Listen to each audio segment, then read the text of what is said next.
اردو ہے جس کا نام، ہمیں جانتے ہیں داغ، سارے جہاں میں دھوم ہماری زباں کی ہے۔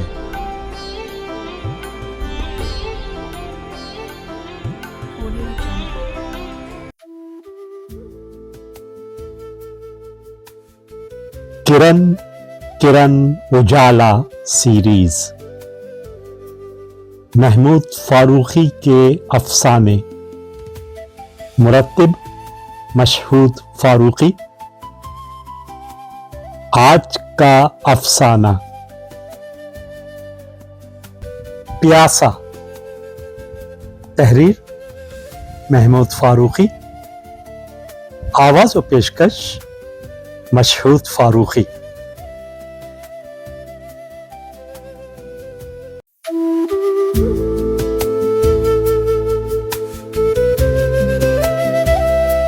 بساتی باڑے کا پھاٹک ہمیشہ کھلا رہتا تھا۔ پھاٹک کے سامنے ایک لمبی اور کم چوڑی گلی چلی گئی تھی۔ اس گلی میں کوئی داخل ہو تو سب سے پہلے اس کی نظر پھاٹک میں سے نظر آنے والی اس دمبالا نما کھڑکی پر پڑتی تھی جس کے اوپر ایک خستہ اور ڈھلا ہوا سا چھجا ٹکا ہوا تھا۔ کھڑکی والے مکان کی سیدھی جانب ایک چھوٹا سا تنگ و تاریک مکان تھا اور دوسری جانب دوسرے دو تین کچھ اجلے اور میلے سے مکان تھے۔ باڑہ کے 5-6 مکانوں میں یوں تو چند ایک کباڑیے اور 2-4 ٹھیلے والے رہتے ہی تھے، لیکن اس باڑے کے 3 شخصیتیں اپنی اپنی خصوصیات کی وجہ سے کچھ نہ کچھ اہمیت ضرور رکھتی تھیں۔ ایک تو وہ گدلا کتا جو ہمیشہ پھاٹک کے پاس اونگتے اونگتے خرخراتا رہتا، اور دوسری نور الصبح جسے اس کی ماں نورا کہہ کر پکارتی تھی، اور جو ہمیشہ اس دمبالا نما کھڑکی میں جھکے ہوئے چھجے کے نیچے خاموش کھڑی دور خلا میں ٹک ٹکی لگائے جانے کیا سوچا کرتی تھی۔ تیسرا سیدھی جانب والے تنگ مکان کا اپسا ہوا بے حال سا شخص جس کے پیشے کے متعلق کسی کو علم نہیں تھا کہ روزانہ شام کو وہ کہاں جاتا ہے اور صبح کہاں سے واپس ہوتا ہے۔ نورا کی عمر 8 سال تھی۔ اس کے گال میٹھے پانی سے بھرے ہوئے منجل کی طرح ابھرے ہوئے اور تر و تازہ تھے۔ اس کے سنہرے بالوں کی چند لٹیں ہمیشہ اس کے دونوں رخساروں پر بکھری ہوئی رہتی۔ آنکھوں میں قدرے نیلاہٹ تھی۔ ناک نہ پتلی معلوم دیتی تھی نہ موٹی۔ وہ اکثر ایک 2 رنگا لامبا فراق پہنے رہتی تھی جس کے اوپر کا حصہ سفید اور نچلا غالباً گلابی تھا، اور کمر میں نیلی چوڑی پٹی سلی ہوئی تھی۔ نورا عین طلوع آفتاب کے وقت عموماً اس چھجے میں ایک ہاتھ سے لکڑی کے بوسیدہ تھم کو پکڑے ہوئے کھڑی رہتی تھی، اور گلی کی سیدھ میں پھیلی ہوئی سنہری ہلکی ہلکی ٹھنڈی دھوپ کا عکس اس کے 2 رنگے فراق اور سنہرے بالوں پر پڑتا تو وہ یوں معلوم دیتی جیسے وہ بحری قزاقوں کے قدیم بادبانی جہاز کی ننھی سی کپتان ہے اور کسی غرق ہوتے ہوئے جہاز کے دمبالے پر ساکت و سامت کھڑی ہوئی ہے۔ وہ معلوم تو یوں ہی دیتی تھی، لیکن پاس والے مکان کے اپسے ہوئے بدحال شخص کے ذہن میں نورا کے متعلق کسی وقت بھی یہ تشبیہ نہیں آئی، بلکہ وہ جس وقت اپنی نامعلوم شبانہ مصروفیتوں کے بعد اس لمبی گلی میں ایک میلی ہیٹ پہنے ہوئے اور منہ میں بجھا ہوا پائپ لٹکائے نیند سے بوجھل پپوٹوں کو جھپکاتے ہوئے داخل ہوتا تو اسے سویرے سویرے کی بنفشی دھند والی دھوپ میں نورا یوں معلوم دیتی گویا وہ آسمان سے اتارا ہوا ایک ایسا ڈرانے والا ننھا سا وجود ہے، جیسے پیمبر یا کوئی اپسرا یا دیوتا۔ اس کے کچلے اور الجھے ہوئے ذہن میں نورا کے لیے اس سے بہتر مثال آتی ہی نہیں تھی۔ یہی وجہ تھی کہ وہ گلی میں اپنی ہر صباحی داخلے پر نورا کو دیکھتے ہی بے انتہا شرمندہ اور خفیف سا ہو جاتا تھا۔ اس کی بوجھل پلکیں جلدی جلدی جھپکنے لگتی اور وہ اپنے لامبے بوسیدہ کوٹ کے کالروں کو سیدھا کر لیتا اور بظاہر نورا کو نظر انداز کرتے ہوئے تیز تیز اپنے مکان کے کواڑ کھولنے میں لگ جاتا، لیکن ہمیشہ کواڑ کھولتے ہوئے اسے یوں معلوم دیتا جیسے دو نیلی گہری اور خشمگی آنکھیں اس کی پشت میں کھبی جا رہی ہیں۔ وہ دو آنکھیں اس کی ہر حرکت کی نگراں اور اس کے ہر کھلے و چھپے سے واقف ہیں۔ وہ پورے وثوق کے ساتھ محسوس کرنے لگتا جیسے وہ ننھا سا آسمانی وجود اس کی رات بھر کی مصروفیتوں سے اچھی طرح آگاہ ہے، اور اس لیے وہ اس کو کسی نامعلوم خوف سے ڈرانے کے لیے اس مقدس استحام پر کھڑا ہے، اور قریب ہے کہ وہ اس کے لیے کسی آسمانی سزا کی وعید سنائے۔ ایسی کسی وعید کے سن لینے کا اسے کچھ اس طرح ڈر ہوتا کہ مفلر سے اپنے کانوں کو اچھی طرح ڈھانپ لیتا اور جھپاک کے ساتھ اندر داخل ہو جاتا۔ وہ بدنصیب آدمی دن بدن نورا کے متعلق عجیب و غریب ذہنی الجھنوں میں مبتلا ہوتا چلا گیا، لیکن ڈر اور خوف کی یہ مبہم کیفیت صرف صبح کے وقت ہی کے لیے کچھ زیادہ موزوں تھی۔ یہی وجہ تھی کہ جب وہ شام کو غروب آفتاب سے قبل باہر جانے کے لیے نکلتا اور نورا پھاٹک پر پڑے ہوئے کتے کو پانی پلانے میں مصروف رہتی تو اسے نورا سے کوئی خوف نہیں ہوتا تھا، بلکہ اسے نورا سے کچھ قربت سی محسوس ہوتی تھی، جیسے کسی بچے کو اپنی ماں کی قربت بھاتی ہے۔ وہ پھاٹک کی لٹکی ہوئی زنجیر پر وزن ڈالے کچھ دیر کھڑا ہو جاتا۔ اس وقت بے اختیار اس کا دل چاہتا کہ اس ننھی 8 سالہ لڑکی کو ماں کہہ کر پکارے، میری ننھی ماں۔ بارہا یہ جملہ اس کے گلے میں آ کر پھنس جاتا، اور اس پھنسے ہوئے جملے کو اگلنے کے لیے اسے اپنے پائپ سے کھینچتے ہوئے ایک بڑے کش کو یکبارگی پھونک ڈالنا پڑتا۔ بس اس کے بعد ہی وہ اس لمبی گلی میں جس میں باڑہ کے مکانوں کا لمبا سا سایہ آخری سرے تک لیٹا رہتا، کھوئے کھوئے سے انداز میں چل پڑتا۔ نہیں، بارہا وہ بڑبڑانے لگتا، میری ننھی ماں۔ نورا کے ننھے ننھے سفید سفید ہاتھوں کو اپنی گرم گرم چپڑی آنکھوں پر رکھ لینے کی خواہش پورے زور کے ساتھ اس کے سینے میں جاگ اٹھتی۔ میری ماں، وہ بڑبڑاتا، مجھے معاف کر دے ماں، مجھ پر رحم کر، مجھے روز وہاں جانا پڑتا ہے، میں مجبور ہوں، مجھے معاف کر دے ماں، مجھ پر رحم کر۔ اور گلی کے نکڑ پر اس کے پائپ کا چھوڑا ہوا بہت سا دھواں شام کی دھندلی فضا میں گول دائروں کی شکل میں چکر کھاتے ہوئے تحلیل ہو جاتا۔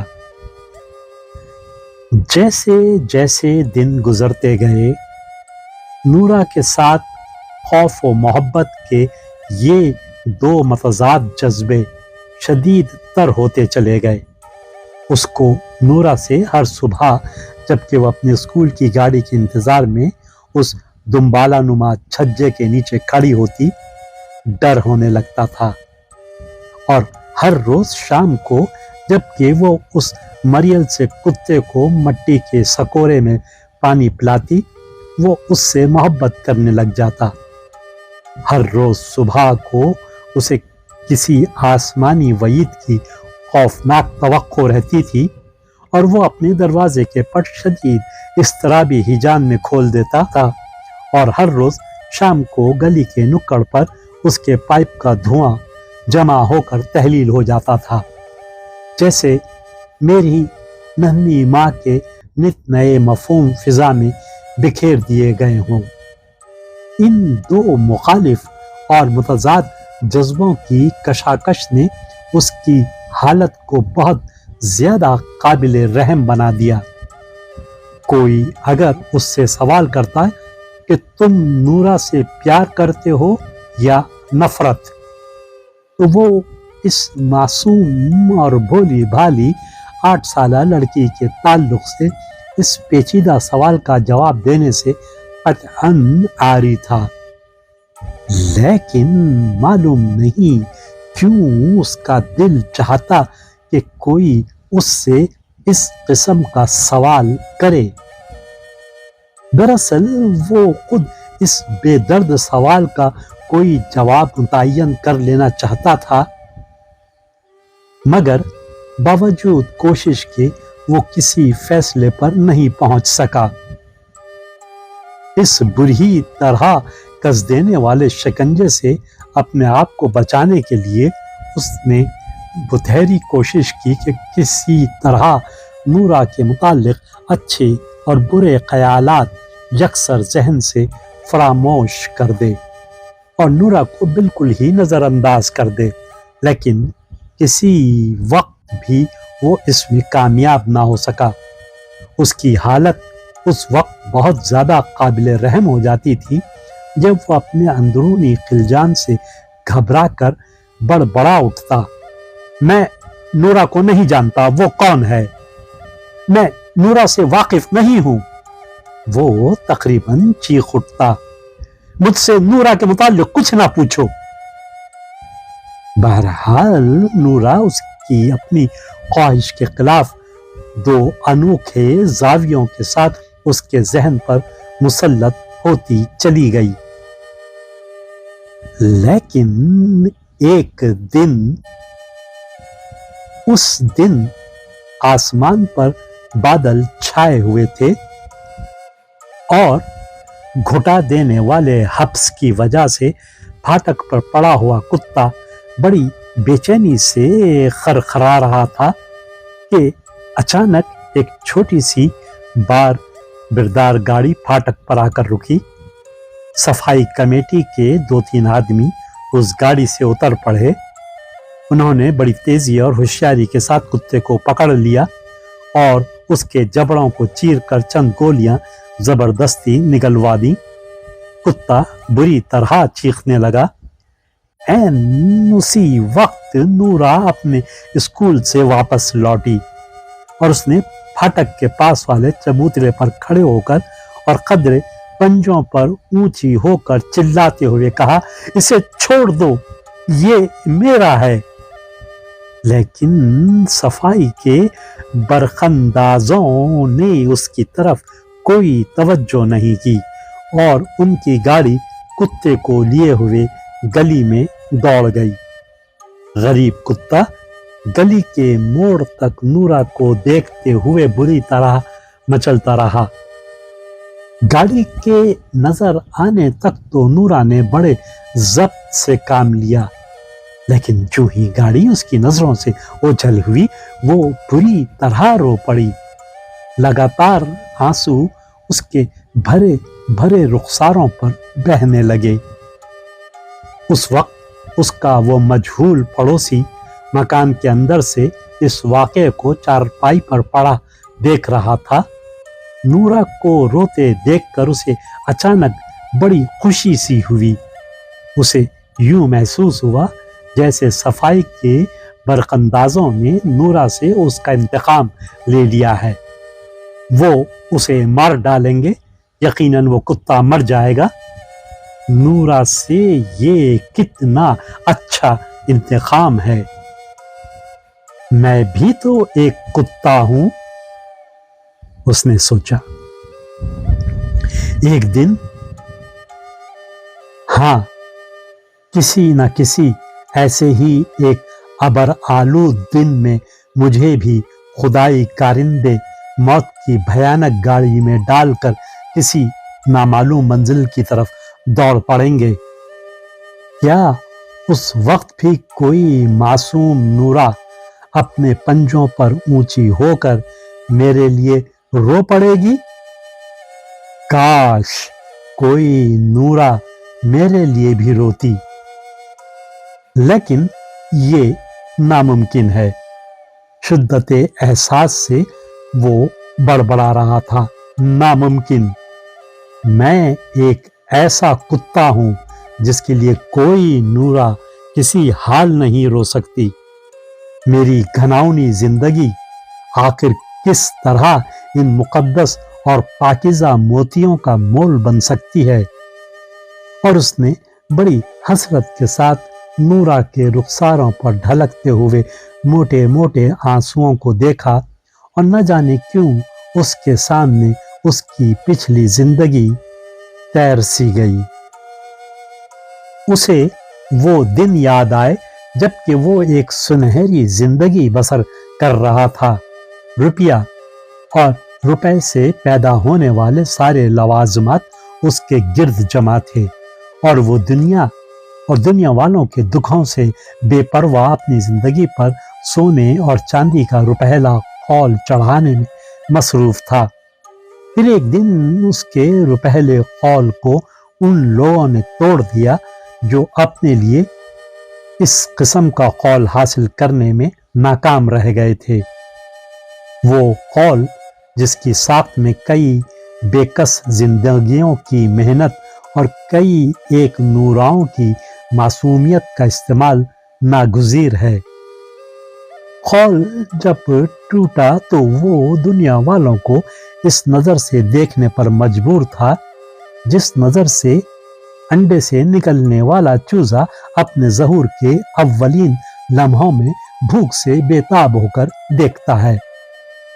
پھر اس کی شخصیت بتدریج ایک چوزے کے قالب سے نکل کر کسی نامعلوم جدلی عمل اور غیر محسوس ارتقائی حرکت کے ذریعے ایک کتے کے قالب میں تبدیل ہوتی چلی گئی، اور یہ واقعی ایک انقلاب تھا، ایک ایسا انقلاب جس کے بعد ہر آدمی اپنے جسم کے اندر بسنے والے انسان کو معدے کے بھڑکتے ہوئے جہنم میں جھونک دیتا ہے، اور وہ پھر صرف ایک آدمی رہ جاتا ہے، بس ایک آدمی۔ اور ظاہر ہے محض ایک آدمی بننے میں کسی خاص اہتمام کی ضرورت پیش نہیں آتی۔ اس کی زندگی جیسے جیسے اس جدلی ارتقاء کے مراحل طے کرتی رہی، ویسے ویسے گوشت سے بھری ہوئی ہڈیوں کو جھنجھوڑنے میں وہ مشتاق ہوتا گیا، تاکہ اس کے گلے میں باولے کتوں کی طرح لوہے کی زنجیر ڈال دی گئی، اور جب وہ اس زنجیر سے چھٹکارا پا کر باہر نکلا تو اسے معلوم ہوا کہ وہ اس دلچسپ تغیر و ارتقاء کے انقلابی ہنڈولوں میں جھولتے ہوئے کچھ اس طرح فضا میں معلق ہو گیا ہے کہ اب نہ تو وہ انسان ہی رہا تھا اور نہ آدمی ہی، بلکہ ایک ایسا مجہول وجود بن چکا تھا جس کی غالباً دنیا کو کوئی ضرورت باقی نہیں رہی تھی۔ لیکن اس کے پیٹ کو تو ابھی اس کی ضرورت لاحق تھی، اس لیے اس نے اس گھناؤنے پیشے کو اختیار کر لیا جو اس کے بڑھتے ہوئے فلسفہ زندگی کا آخری منتہا ہو سکتا ہے۔ وہ زندگی کے اس دور میں ایک بروکر تھا جو نوراؤں کی معصومیت کو ظلمتوں کی آغوش میں چند لقموں اور پھٹی ہوئی پتلونوں کے عوض لا ڈالنے میں کافی مشتاق اور ماہر ہو چکا تھا۔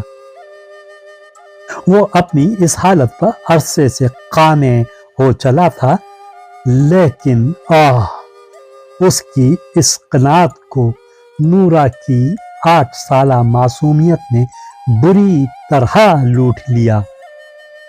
خیر و شر کے امتیاز کی چنگاریاں اس کے بجھے ہوئے ذہن میں مدتوں بعد پھر کجلانے لگیں، لیکن اب جب کہ وہ نفرت و انتقام کی بھٹی میں ایک طویل عرصے تک جلنے کے بعد راکھ ہو چکا تھا، اس میں کسی اور آگ میں دوبارہ سلگنے کی ہمت نہیں رہی تھی۔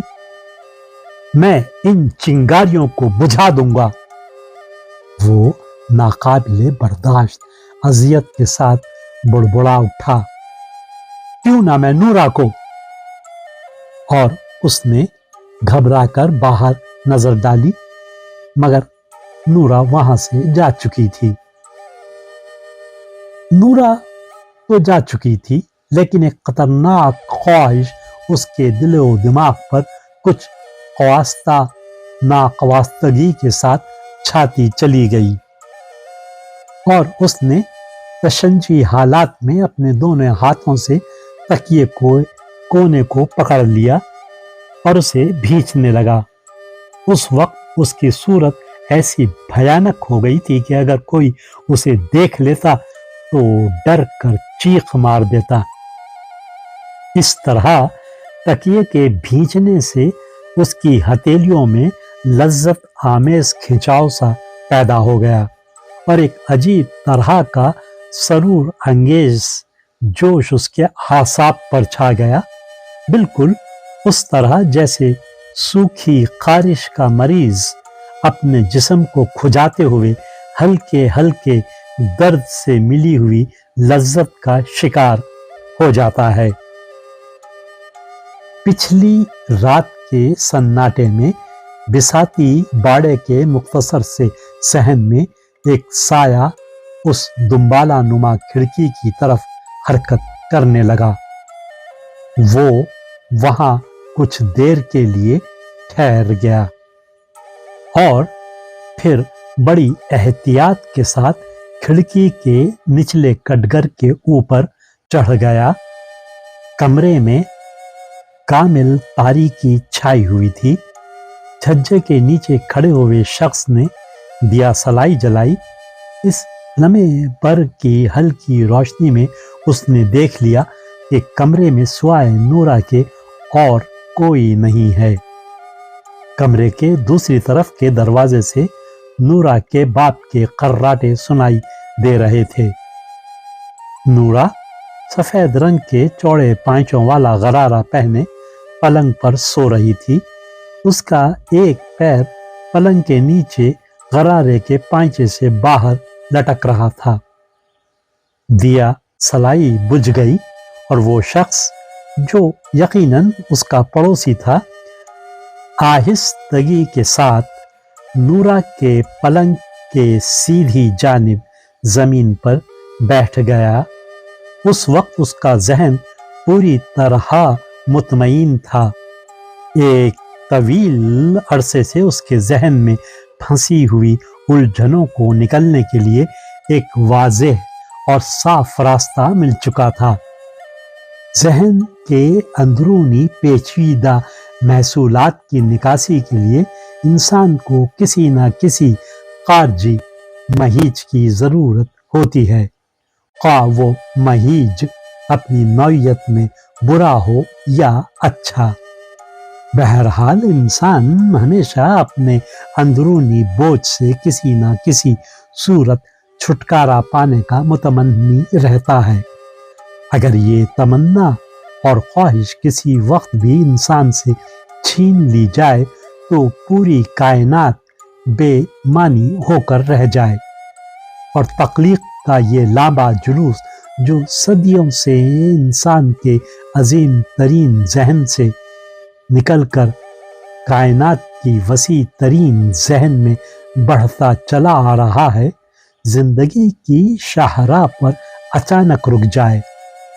شاید حیات انسانی کا ایسا ہی کوئی سانحہ اس کے اختتام کا ضامن ہو۔ بہرحال اس وقت اسے انتہائی سکون و اطمینان حاصل تھا۔ نورا کے گلے کو اپنے دونوں کھردرے درشت ہاتھوں سے، جن پر نیلی نیلی موٹی وریدیں لوہے کے تاروں کی طرح کسی ہوئی تھیں، یک بارگی گھونٹ دینے کا کیا انجام ہوگا؟ اس نے اس اہم سوال پر غور ہی نہیں کیا، اور نہ ہی اسے اس کی کوئی پرواہ تھی۔ دراصل اس سنگین معاملے میں انجام کا کوئی تصور اس کے ذہن میں موجود ہی نہ تھا۔ اس وقت وہ کچھ ایسی بے حسی کے عالم میں تھا کہ اگر اس کمرے میں بساتی باڑے کے تمام مکین بھی جمع ہو جاتے تو اس کو اپنی اس حرکت کے غیر معمولی یا سنگین ہونے کا ذرہ برابر بھی احساس نہ ہوتا۔ جس طرح وہ سب کے سامنے اپنے پائپ کے نیلے تمباکو کو ہتھیلی پر رکھ کر عادتاً ملتا تھا، اسی طرح اس وقت نورا کے گلے کو گھونٹ دینا اسے روزمرہ کی ایک عام جانی بوجھی عادت معلوم ہو رہی تھی۔ اس کے اپنے خیال میں یہ عادت نہ تو قابل اعتراض ہو سکتی تھی اور نہ اس سے لوگوں کو متحیر یا خوفزدہ ہونے کی ضرورت تھی۔ اس وقت تو اس کے ذہن میں صرف یہ مسرت بخش خیال تھا کہ وہ اس ہستی کو اپنی راہ سے ہٹانے میں کامیاب ہو رہا ہے، جو اسے ایک نہ ایک دن کسی نامعلوم آسمانی سزا میں مبتلا کر دینے والی ہے، جو اس کے ضمیر کو ہر صبح اپنی بے عیب نگاہوں سے کچو کے دیتی رہتی ہے، اور جس نے اس کے بجھے ہوئے آتش کدے میں انگارے سلگانے کی غلطی کی ہے، اور جس کی وجہ سے وہ اپنی چھپی ہوئی شبانہ مصروفیتوں کے انجام دینے میں رکاوٹ محسوس کرتا رہا ہے۔ نورا کی معصومیت اور اس کے چہرے پر انسانی نیکیوں کا فطری نکھار دراصل ایک ایسے جرائم پیشہ شخص کے لیے ایک شدید کھلا ہوا احتجاج تھا۔ نورا کی خاموش قدرے نیل گوں آنکھیں اور اس کی دور خلا میں ٹکٹکی لگائی ہوئی گہری نظریں اس کے اپنے تصور میں اس کی مکروہ خواہشوں اور برے ارادوں کے خلاف ایک ایسا چبھتا ہوا طنز تھا جس نے اس کے شعور میں خوف و انتقام کے ملے جلے جذبے کو انتہائی خطرناک اور مؤثر بنا دیا تھا۔ اس نے انتقامی مسرت کے حیوانی سرور سے پیدا ہونے والی اس مدہوش کن کیفیت میں نورا کے گلے کی طرف اپنے ہاتھ بڑھا دیے، لیکن دفعتاً کھلے دریچے سے رات کے آخری سمے میں طلوع ہونے والے چاند کی ایک ہلکی سی کرن اندر داخل ہوئی اور کمرے میں مدھم روشنی سی پھیل گئی۔ چاند کی کرن بڑھتے بڑھتے نورا کے بائیں کی جانب پھیلے ہوئے ننھے ہاتھوں پر پڑی۔ اس کی نظر جوں ہی ان کھلی ہوئی سفید ہتھیلیوں پر پڑی جن پر خون کی چھوٹی چھوٹی چتیاں ابھری ہوئی تھیں۔ اس کے ہاتھ ایک فوری ابھرتے ہوئے جذبے کے اثر سے رک گئے اور وہ مبہوت ہو کر ننھے ننھے ہاتھوں کو دیکھنے لگا۔ ان کے مقابلے میں اس کو اپنے درست کھردرے ہاتھ نہایت ہی حقیر معلوم ہونے لگے۔ چنانچہ اس نے شرمندگی کے ساتھ اپنے ہاتھوں کو پلنگ پوش کے نیچے چھپا لیا۔ اس کی آنکھیں بری طرح جلنے لگیں۔ پپوٹے اتنے گرم ہو گئے جیسے کسی نے ان پر انگارے رکھ دیے ہوں۔ نورا کی ہتھیلیوں کے ابھرے ہوئے حاشیوں اور درمیان کے ننھے سے نشیب کو دیکھتے ہوئے وہ زیر لب بڑبڑا اٹھا، میری ننھی ماں۔ اور پھر کئی دنوں کے پیاسے کی طرح اس نے نورا کے دونوں ہاتھ بے قراری سے تھام لیے اور اپنی جلتی ہوئی پلکوں پر ان ٹھنڈی ہتھیلیوں کو ملنے لگا جیسے برف کے گالے اس نے اپنی آنکھوں پر رکھ لیے ہوں۔ تسکین کی ایک طاقتور لہر تیزی سے کروٹ لیتی ہوئی اس کے دل و دماغ پر چھا گئی، جس کے نتیجے میں اس کی چپڑی چپڑی آنکھوں سے گرم گرم آنسو بہتے ہوئے نورا کی شفاف ہتھیلیوں پر گرنے لگے۔ چاندنی میں ان ہتھیلیوں پر آنسوؤں کے یہ قطرے جو شاید ایک مدت سے باہر نکلنے کے منتظر تھے، جگمگا اٹھے۔ 1 2 3 4 کئی ایک آنسو ٹپ ٹپ گرتے ہوئے خوابیدہ نورا کی ہتھیلیوں پر پھیلتے چلے گئے، اور اس نے کچھ اس طرح محسوس کیا جیسے اس کا ذہن زندگی کے پچھلے فاسد مادوں کو اگلتا جا رہا ہے، اور جیسے معدے کی آگ میں جھونکا ہوا اندرونی انسان آہستہ آہستہ جاگ رہا ہے۔ جب ماضی کی ساری کدورتیں اور جمی ہوئی دھندلاہٹیں چربی کی طرح پگھل پگھل کر ان آنسوؤں کے ساتھ بہہ گئیں تو وہ چونک اٹھا، بالکل اس طرح جیسے وہ اپنی پرانی زندگی کو یکسر فراموش کر کے ایک نئی زندگی سے دوچار ہو گیا ہو۔ جب وہ نورا کے کمرے سے چپکے باہر نکلا تو لجائی ہوئی صبح پھاٹک میں داخل ہو رہی تھی۔ اس نے اس لطیف دھندلکے میں سامنے پڑے ہوئے مٹی کے ایک سکورے کو زوردار لات ماری اور چٹاک سے وہ سکورا ٹوٹ کر بکھر گیا۔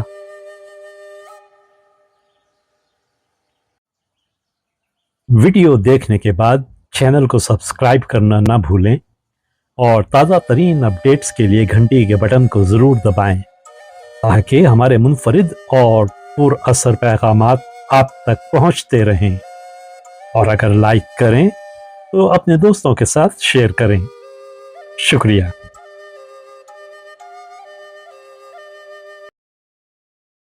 کرن کرن اجالا